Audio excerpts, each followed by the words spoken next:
Hello everyone. पहला lecture कैसा लगा आपको? ठीक है, तो पहला लेक्चर हो गया। तो जिसको मैंने सम दिया था उसका पहले हम सोल्यूशन देख लेते हैं और आज हम सेकंड पार्ट स्टार्ट करते हैं जो कि हमारा application of uniform circular motion है। ठीक है, तो स्टार्ट करते हैं। तो पिछली बार हमारा क्वेश्चन क्या था? हमारा क्वेश्चन था a fan is rotating at 90 RPM, it is then switched off. तो एक एक करके लिख लेते हैं हम क्या क्या हमें गिवन में दिया है, क्या क्या दे दिया है हमें। पहले स्पीड दे दी हमें, कितना दिया है 90 आरपीएम। ठीक है, 90 आरपीएम दे दिया। Then it is switched off, मतलब उसको बंद कर दिया। It stops after 21 resolution. तो 21 revolution. Calculate the time taken by the to stop assuming that the frictional torque is constant. तो सबसे पहले हमें दो चीजें दी हैं, 90 आरपीएम और फिर फैन बंद होने के बाद में उसमें 21 रेवोल्यूशन कंप्लीट किया। ठीक है, तो कितना टाइम लगा उसको बंद होने के लिए हमें वो बताना है। ठीक है, अभी हम ये देख लेते हैं, फटाफट इसको ही कैलकुलेट करते हैं। ये हो गया हमारा एन नॉट, मतलब हमारा इनिशियल पोजीशन हो गया। इनिशियली 90 आरपीएम था, आरपीएम मतलब रेवोल्यूशन पर मिनट।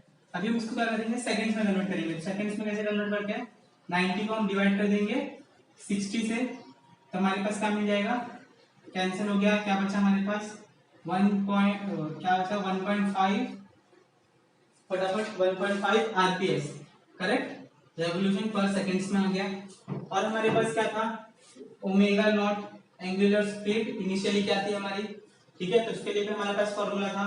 क्या है फॉर्मूला, पिछली बार हमने डिस्कस किया था, 2 पाई और कितनी फ्रीक्वेंसी से चल रहा था, एन नॉट की फ्रीक्वेंसी से चल रहा है। तो ये कितना हो गया, एन नॉट की वैल्यू मेरी यहाँ आ गई 1.5 इंटू 2, तो कितना आ गया ये 1.5, ये हो गया 3 पाई। यूनिट क्या है, रेडियन पर सेकेंड्स। इतना हमें मिल गया।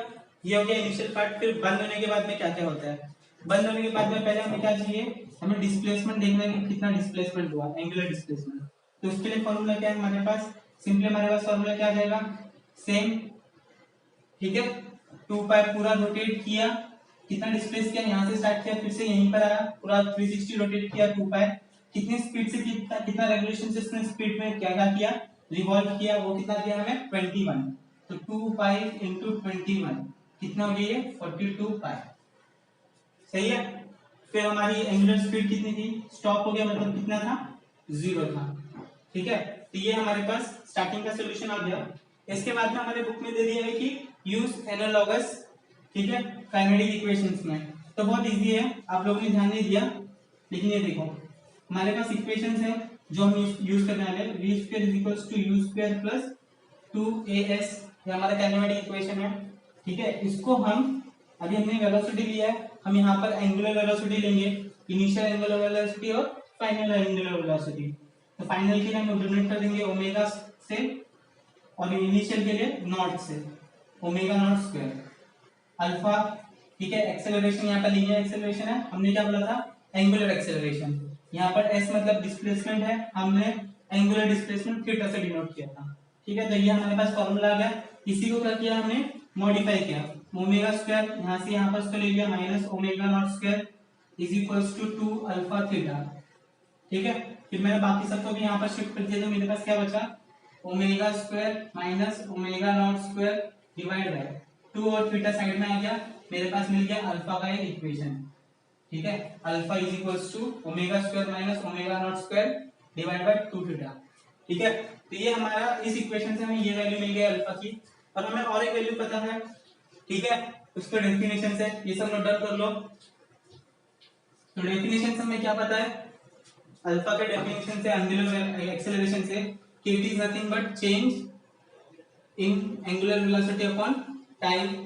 करेक्ट है, तो मैं इसका इक्वेशन 1 दे दूं, इक्वेशन 2 दे दूं, दोनों सेम है। ठीक है, तो मैं क्या लिख सकता हूँ, दोनों इक्वेट कर सकता हूँ मैं। तो दोनों इक्वेट करने के बाद मुझे क्या मिलेगा, दोनों इक्वेट करने के बाद में मुझे क्या मिल जाएगा,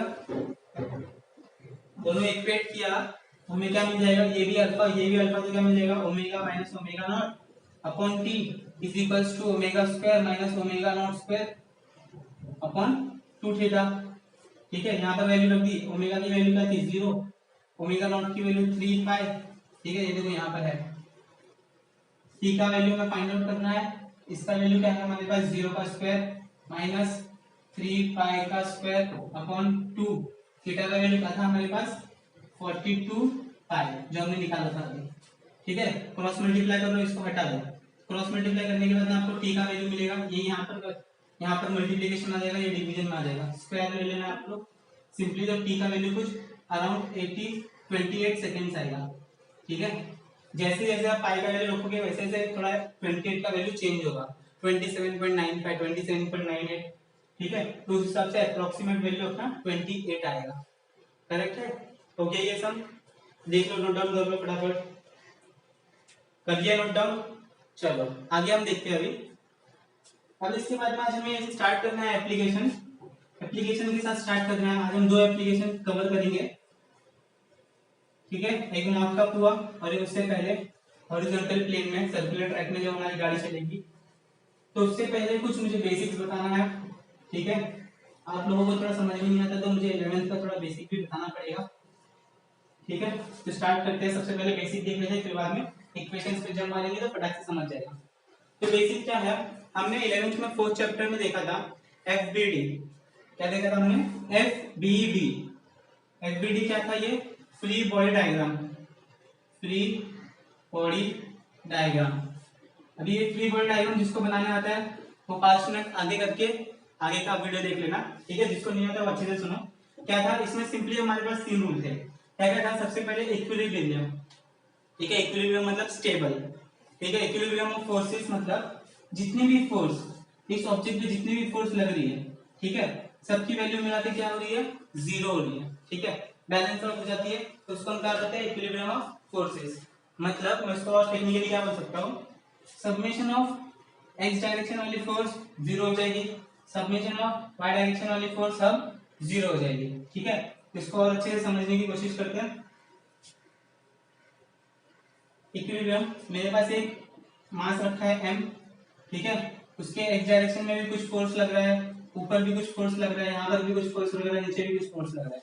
तो अब क्या बोलेंगे, अगर मैंने इसको 10 के फोर्स से 10 न्यूटन के फोर्स से आगे की तरफ आगे जा रही है, आगे की तरफ पुश कर रहा है, लेकिन ये मास स्टेबल है, हिल नहीं रहा है। इसका मतलब मैं बोल सकता हूँ कि कुछ 10 न्यूटन का फोर्स इसको पीछे से भी पकड़ के रखा है, इसलिए ये आगे भी मूव हो रहा है। सही है, तो ये पॉजिटिव कुछ टाइम होगा, ये नेगेटिव कुछ टाइम होगा, इसलिए अपना मास क्या है? जगह पे है। ना ही ये ऊपर उठ रहा है ना ही नीचे उठ रहा है। जितना फोर्स ऊपर लगता होगा उतना ही फोर्स नीचे लग रहा है। तो ऐसे टाइम पे हम क्या बोलते थे कि जो भी हमारे एक्स डायरेक्शन में फोर्सेस है वो कितने हो गए? 0। जो भी वाई डायरेक्शन में फोर्सेस है वो कितने हो गए? 0। तो ये एक छोटा सा टॉपिक है। और है एफबीडी। ठीक है, तो एफबीडी में एक दो तीन चीजें हमें याद रखनी है। क्या क्या है? सबसे पहली चीज, ठीक है, 1-2 पॉइंट है, याद रख लेना, बस बाकी हो जाएगा। साइन कहाँ पर लेना, कॉस कहाँ पर लेना, सब समझ जाओगे आप। सबसे पहले मेरे पास एक मास है m। ठीक है, तो अभी मैं पता है कुछ भी ले लो, कोई भी ऑब्जेक्ट ले लो, कोई भी ऑब्जेक्ट ले लिया हमने। अभी इस ऑब्जेक्ट को मैंने हाथ में रखा है। ठीक है, हाथ में रखा है, तो हमें पता है अगर मैं ऐसा खड़ा हूँ तो मेरे जो भी मेरा वेट है वो डायरेक्टली वर्टिकली डाउनवर्ड जाता है। ठीक है, विद सम g। तो हमें पता है कि हमेशा नीचे की तरफ कुछ mg फोर्स मेरी लगती है। ठीक है, तो ये mg फोर्स क्या हो गई और कहाँ पर लगती है? हमेशा ऑब्जेक्ट से वर्टिकली डाउनवर्ड्स। ठीक है, ऑब्जेक्ट ऐसा रखा होगा तो भी कहाँ पर लगेगी? mg नीचे की तरफ। ऑब्जेक्ट ऐसा रखा होगा तो भी कहाँ पर लगेगी? Vertically downwards. ठीक है, कहाँ पर लग रही है? डायरेक्ट डाउनवर्ड्स की तरफ लग रही है। ये पहला पॉइंट हो गया। सेकंड पॉइंट, अभी मैंने क्या बोला कि मैंने एक ऑब्जेक्ट रखा है। ठीक है, अगर सिर्फ ये वेट की वजह से नीचे मेरी फोर्स लग रही है तो ये ऑब्जेक्ट यहाँ से मेरा हाथ तोड़ के नीचे चला जाना चाहिए था, लेकिन ऐसा होता नहीं है। ठीक है, तो जितनी फोर्स नीचे की तरफ लग रही है उतनी ही फोर्स उसके ऊपर भी लग रही है। ठीक है, वो अपनी जगह पे रहने के लिए जितनी फोर्स नीचे की तरफ लगने वाली है, नीचे की तरफ लग रही है मतलब ये यहाँ से तोड़ के नीचे चला जाना चाहिए, लेकिन ये क्या होता है? ये नीचे नहीं जा रहा है, ये अपनी जगह पे ही है। ठीक है, तो ये अभी क्या कर रहा है? ये अपोजिट फोर्स भी कुछ डेवलप कर रहा है। उसका नाम क्या है? उसका नाम है नॉर्मल रिएक्शन। ठीक है, क्या बोलते हैं हम इसको? Normal reaction. Normal reaction force. ठीक है, ये कैसे होती है? ये हमेशा सरफेस के परपेंडिकुलर होती है। याद रखना, क्या होती है? सरफेस के परपेंडिकुलर होती है। सेकंड पॉइंट था, नोट डाउन करके ले लो फटाफट। कैसे भी हो जाए सरफेस, ऐसी सरफेस है तो भी इसके ये क्या करेगी? नॉर्मल परपेंडिकुलर निकलेगी। यहाँ से क्या कैसे निकलेगी, यहाँ पर भी ये नॉर्मल परपेंडिकुलर निकलेगी। सही है, देख लो फटाफट लिख लो, ये 2 पॉइंट याद रखना। अभी इसमें क्या है, और अभी हमने बोला कि जितनी फोर्स नीचे लग रही है उतनी ऊपर लग रही है। सही है, तो मैं लिख सकता हूँ ऐसा कि जितनी अपवर्ड लग रही है उतनी फोर्स डाउनवर्ड भी लगेगी। Upward is equal to downward, जितनी फोर्स ऊपर की तरफ लग रही है उतनी फोर्स नीचे की तरफ लगेगी। सही है, हो गया। अभी मैं ऐसा ही बोल सकता हूँ जितनी फोर्स राइट हैंड साइड में लगेगी उतनी फोर्स लेफ्ट हैंड साइड में भी लगेगी, बैलेंस करने के लिए। तो हम ऐसे भी लिख सकते हैं जितनी फोर्स राइट हैंड साइड लग रही है उतनी फोर्स लेफ्ट हैंड साइड भी लगेगी। ये भी हमने देखा था। चलो नोट डाउन कर लो, इसके ऊपर एक छोटा सा मैं लिखता हूँ सम, तो आपको और समझ में आ जाएगा। तो ये हो गया मेरे पास एक ऑब्जेक्ट जिसके ऊपर यहाँ पर एक फोर्स लग रही है, यहाँ पर एक फोर्स लग रही है। ठीक है, एंगल थीटा, एंगल थीटा, मास m, F1 F2। ठीक है, F1 F2 किसी एंगल पे फोर्स लग रही है। तो एंगल पे फोर्स लग रही है मतलब हमें इसका क्या करना पड़ेगा, कंपोनेंट निकालना पड़ेगा। ठीक है, एक x डायरेक्शन में कंपोनेंट और एक y डायरेक्शन में। जहां एंगल वहां cos थीटा, उसके परपेंडिकुलर में sin थीटा। सही है, जहां cos थीटा वहां पर, जहां थीटा वहां पर cos थीटा, उसके परपेंडिकुलर में sin थीटा। ठीक है, अभी यहाँ पर और क्या एक्ट होगा, यहाँ से डायरेक्ट वर्टिकली mg और इससे नॉर्मल रिएक्शन फोर्स n। लिख लिया इतना। अभी इसके लिए हम इक्वेशन बना लेते हैं। क्या बोला था हमने, जितनी फोर्स नीचे उतनी फोर्स ऊपर। तो हम लोग लिख देते हैं अपवर्ड वाली फोर्स कितनी है, F1 sin theta 1 sin theta is equals to, और कौन सी फोर्स है, n है, plus m is equals to नीचे कितनी है mg plus F2 sin theta. हो गई, ऊपर जितनी नीचे जितनी। अब इसके बाद में राइट में कितनी लग रही है, लेफ्ट में कितनी लग रही है देख लेते हैं। राइट में कितनी लग रही है, F2 cos थीटा, और राइट में कितनी लग रही है, लेफ्ट में राइट में देख लिया हमने कितनी लग रही है हमारे पास, F1 sin cos theta, sorry cos theta. ठीक है, समझ गए। तो ऐसे हमें फ्री बॉडी डायग्राम निकालना सीखना है, फटाफट हम सीख लिए। 11वीं में हमने देख लिया था, अभी मैं सिर्फ इसका ओवरव्यू दे रहा हूँ, फटाफट रिवाइज करवा रहा हूँ। कर लिया, नोट डाउन कर लो। चलो ठीक है, आगे देखते हैं। अभी हम अपना टॉपिक चालू करेंगे, application of UCM. Application of UCM. तो एप्लीकेशन ऑफ यूसीएम में हमें आज देखना है, 2 टॉपिक हम कवर करेंगे। पहला टॉपिक हमारा होगा vehicle along a horizontal circular motion path. ठीक है, एप्लीकेशन पहला है हमारा vehicle along a circular track, vehicle along a circular track. ठीक है, तो हमारी एक गाड़ी होगी जो सर्कुलर ट्रैक में मूव करती होगी। तो हमारे बुक में डायग्राम कुछ ऐसा दे दिया। ठीक है, ये हमारा सेंटर, रोड अज्यूम कर लो, ये सेंटर, यहाँ पर हमारी क्या होगी, गाड़ी होगी। ठीक है, हमारी गाड़ी हो गई, यहाँ से यहाँ इसका रेडियस कितना हो गया, r हो गया। ठीक है, अभी इसके ऊपर कौन कौन सी फोर्स एक्ट होगी, यहाँ पर mg वर्टिकली डाउनवर्ड्स।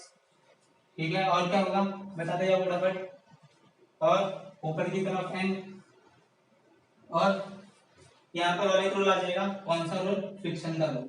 अभी हम क्या देख रहे हैं, हमारी गाड़ी कुछ यहाँ पर है, गाड़ी यहाँ पर है हमारा सेंटर। अभी हमारी गाड़ी ऐसे जा रही है, अभी आप लोग देख रहे हो सर्कुलर पाथ में ट्रेवल कर रही है, इसका मतलब ये दूर दूर जा सकती है। ठीक है, जब दूर जाएगी तो टायर और रोड के बीच में क्या होगा, फ्रिक्शन प्रोड्यूस होगा। कौन सा टाइप का फ्रिक्शन प्रोड्यूस होगा, बताओ जल्दी बताओ। हमने 3 टाइप के फ्रिक्शन पढ़े हैं, कौन सा टाइप का होगा, स्टैटिक फ्रिक्शन होगा। ठीक है, ताकि हमारी गाड़ी स्लाइड करके दूर ना चली जाए, स्किड ना कर जाए। ठीक है, तो क्या देखेंगे हम, जिस तरफ हमारी गाड़ी जा रही है उसके अपोजिट में हमारा क्या लग रहा है, फ्रिक्शन लग रहा है। हमारी गाड़ी बाहर की तरफ जा रही है, फ्रिक्शन कहाँ लग रहा है, यहाँ, तो उसको मैंने एफएस लिखा, स्टैटिक फ्रिक्शन। ठीक है, अभी यहाँ पर गाड़ी बाहर की तरफ निकल रही है, मतलब सेंटर से आगे जा रही है, तो यहाँ पर क्या आ गया, सेंट्रीफ्यूगल फोर्स भी लग गया। ठीक है, तो इसको बैलेंस करने के लिए सेंट्रीफ्यूगल फोर्स भी लग गया। ठीक है, तो हमारे पास क्या क्या आ गया, अभी ये इक्वेशन बन गया, ये हमारा ऑब्जेक्ट, 2 डायग्राम बन गए। तो अभी हम क्या क्या लिख सकते हैं, जितनी नीचे लग रही है फोर्स उतनी ऊपर, मतलब मैं पहला इक्वेशन बना सकता हूँ n = mg। सेकंड में क्या बोल सकता हूँ, स्टैटिक फ्रिक्शन एफ एस किसके बराबर होगा, एफ सी के बराबर। ठीक है, एफ सी मतलब क्या हो जाएगा, एफ सी मतलब M V square by R. सही। अभी स्टैटिक फ्रिक्शन का भी हमने फॉर्मूला देखा था। स्टैटिक फ्रिक्शन का फॉर्मूला क्या था, म्यू टाइम एन। ठीक है, वो भी हम लिख लेंगे अभी कैसे कैसे आएगा। तो यहाँ पर मैंने लिख दिया M V square by R. ठीक है, तो अभी इसको कितना फ्रिक्शन चाहिए, इसको अभी कितना फ्रिक्शन चाहिए ताकि ये सब बैलेंस कर दे। ठीक है, अभी मैंने बोलूं कि इसके ऊपर कुछ जो फोर्स लग रही है वो 100 न्यूटन की है। ठीक है, और static friction can provide maximum 150। तो क्या हमेशा ये 150 न्यूटन ही देगी, नहीं। क्या जितना फोर्स इसको रिक्वायर्ड है, जितना फ्रिक्शन इसको रिक्वायर्ड है तब तक वो देगी। अगर इससे ज्यादा हो गया तो भी ये क्या कर देगी, ये छोड़ देगी। 150 से अगर ज्यादा हो गया तो गाड़ी क्या करेगी, अपनी स्पीड करके बाहर चली जाएगी। इसलिए क्या करना है, हमें इसकी लिमिट तक ही हमें रखना है। इसलिए बोला जाता है कि अच्छा क्वालिटी का टायर लो जिसकी ग्रेडिंग अच्छी हो, सब कुछ अच्छा हो। ठीक है, तो ये 150 मैंने एक एग्जांपल दिया है कि कुछ इसका स्टैटिक फ्रिक्शन का वैल्यू है। ठीक है, तो इस वैल्यू से और ये वैल्यू क्या होनी चाहिए, ज्यादा बड़ी छोटी होनी चाहिए। तो हम उसके लिए भी लिख लेते हैं कंडीशन। ठीक है, क्या होनी चाहिए, हमेशा एफ एस क्या होना चाहिए, एफ एस क्या होनी चाहिए, एफ एस शुड, देखो फटाफट क्या होना चाहिए बताओ, F S should be greater और equal to, F S should be greater और equal to M V square by R. सही है, ऐसा होना चाहिए। इसकी वैल्यू एक तो बराबर हो इसके, नहीं तो इससे ज्यादा हो। सही है, इसकी वैल्यू, फ्रिक्शन की वैल्यू इससे इक्वल में हो या फिर इससे ज्यादा हो फ्रिक्शन की वैल्यू। ठीक है, तो ये हमारे पास इक्वेशन आ गया। और हमें पता है हमारे पास एक मैक्सिमम स्पीड फाइंड आउट करने का भी फॉर्मूला है कि मैक्सिमम कितनी स्पीड तक हम जा सकते हैं। ठीक है, तो उसके लिए हमने मैक्सिमम लिमिटिंग फ्रिक्शन जिसको बोला था हमने, लिमिटिंग फ्रिक्शन की वैल्यू कितनी होती है, लिमिटिंग फ्रिक्शन की वैल्यू वो होती है म्यू टाइम्स ऑफ एन। सही है, जहां पर mu stands for coefficient of friction, N अपना नॉर्मल एन। ठीक है, तो ये हमारा फॉर्मूला था मैक्सिमम के लिए। तो हम यहाँ पर लिख देंगे आगे, ये हमारे पास हो गया इक्वेशन, इक्वेशन हो गया। अभी वैल्यूज पुट अप करते जाते हैं। यहाँ पर मुझे चाहिए मैक्सिमम, तो यहाँ पर मैं क्या लिख दूंगा, mu times of N. N का वैल्यू मेरे पास ऑलरेडी है एम जी, तो यहाँ पर M V square upon R. यहाँ पर एन की जगह पे मैंने लिख दिया एम जी, यहाँ पर ऑलरेडी है ग्रेटर देन इक्वल टू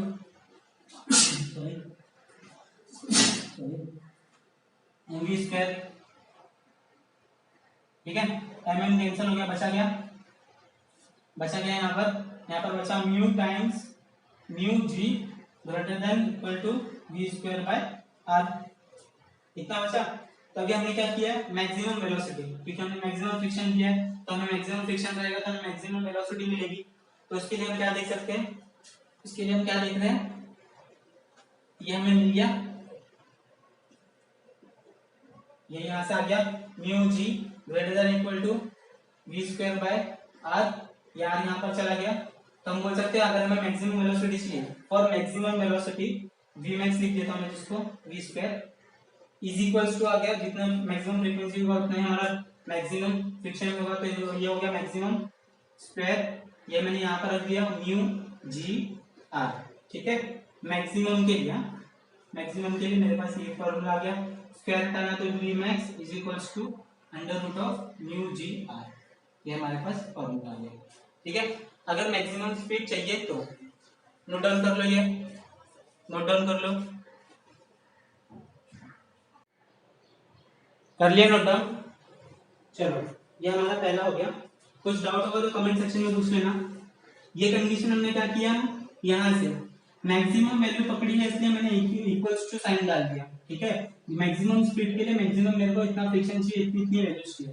तो इसमें आपको क्या क्या फाइंड आउट करने पूछ सकते हैं, ये रेडियस हमें ऑलरेडी दिया होगा, म्यू की वैल्यू दी होगी, जी की वैल्यू अज्यूम करके मैक्सिमम वेलोसिटी निकाल सकते हैं, या फिर मैक्सिमम वेलोसिटी दिया होगा, रेडियस दिया होगा और हमें फाइंड आउट करने बोलेंगे म्यू का value, that is mu is what, mu is coefficient of friction. ठीक है, हो गया, नोट डाउन कर लिया, छोटा सा डेरिवेशन है। आगे सेकंड हमारा एप्लीकेशन है मौत का कुआं। ठीक है, well of death, death value बोलते हैं जिसको हम मेले में देखने जाते हैं, जो उसके पीछे की भी साइंस देख लो, बहुत इजी है, फटाफट देख लेते हैं हम।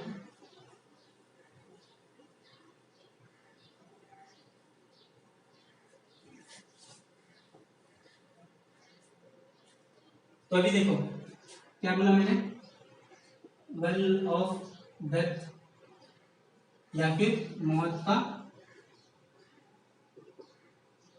कुआं।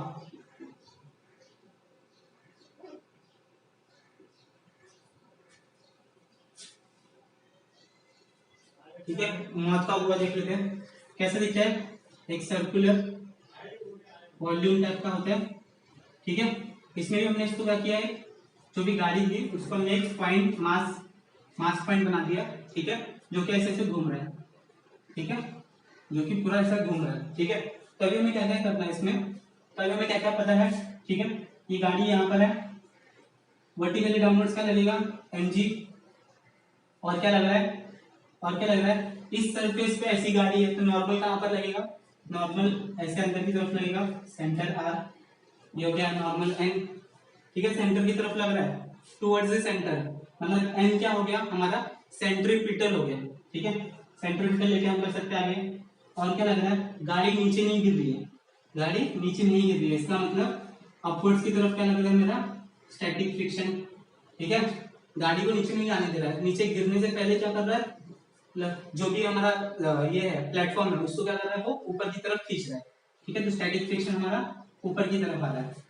तो इससे क्या लिख सकते हैं, हम बोल सकते हैं Fs is equals to mg। Second हम बोल सकते हैं यहाँ पर अंदर की तरफ है। ठीक है, नॉर्मल रिएक्शन अंदर की तरफ है, हम बोल सकते हैं ये n is equals to mg square by r centripetal force. ये दो चीजें हमें मिल गई, ये दो चीजें हमें मिल गई। ठीक है, अभी हमारे पास क्या है, अभी हमारे पास क्या है, हमारे बुक में और एक सेंटेंस दिया है, हमने अभी दिया हमारे पास Fs is always less than और equal to mu S N. ठीक है, Fs is less than equal to mu N. सही है, कि इसकी वैल्यू कम से कम, ठीक है, और बराबर किसके हो सकती है, म्यू टाइम्स एन के। अगर ये आपको अच्छे से और डिटेल में चाहिए तो 11th में आप लोग फ्रिक्शन वाला पार्ट देख लेना जिसमें तीनों फ्रिक्शन एक्सप्लेन किए गए। ठीक है, तो वो देख लेना अच्छे से, नहीं तो फिर कुछ हमारा इतना ज्यादा इसमें है नहीं, क्योंकि मैं जो समझाया वो देख लेना आप लोग। ठीक है, हो गया, यहाँ से मैंने एफएस की वैल्यू उठा के रख दी, एफएस की वैल्यू रख दी तो क्या बन गया ये मेरा mg greater less than equal to mu S. वैसे ही n का वैल्यू मैंने यहाँ से उठा के रख दिया mv स्क्वायर बाय r। ठीक है, m मर गया, बचा गया g greater than mu v square by r। हमें वैल्यू चाहिए v की, तो मैं बाकी सब रख दूं वहां पर। ठीक है, तो मेरे पास आ जाएगी g r upon mu greater than equals to v square. ये आ गया मेरे पास एक इक्वेशन। अगर इसको इक्वेट करूं तो मुझे मिनिमम स्पीड कितनी मिल जाएगी, मिनिमम स्पीड मुझे मिल जाएगी square equals to G R upon mu. ठीक है, क्योंकि यहाँ पर हमने मिनिमम स्पीड ही ली है। स्क्वायर हटाने में क्या आ जाएगा हमारे पास, under root G R upon mu. ये आ गया हमारा फाइनल फॉर्मूला। ठीक है, ये आ गया हमारा फाइनल फॉर्मूला। तो हमारे पास दो फॉर्मूलाज आ गए, एक वैल्यू ऑफ डेथ का और दूसरा हमारे पास फर्स्ट वाला हॉरिजॉन्टल प्लेन में जब हमारी गाड़ी सर्कुलर ट्रैक पे घूमेगी तभी। ठीक है, नोट डाउन कर लो, इसको नोट डाउन कर लो। इसके बाद मैं आपको एक होमवर्क दूंगा, वो करके मुझे कमेंट सेक्शन में बताना। कर लिया? चलो, अगर ये वीडियो अच्छा लगे तो लाइक कर देना, अपने फ्रेंड्स के साथ शेयर कर देना। ठीक है, और सब्सक्राइब नहीं किया तो सब्सक्राइब बटन दबा लेना, फ्री है एकदम। चलो, मिलते हैं नेक्स्ट लेक्चर में, बाय।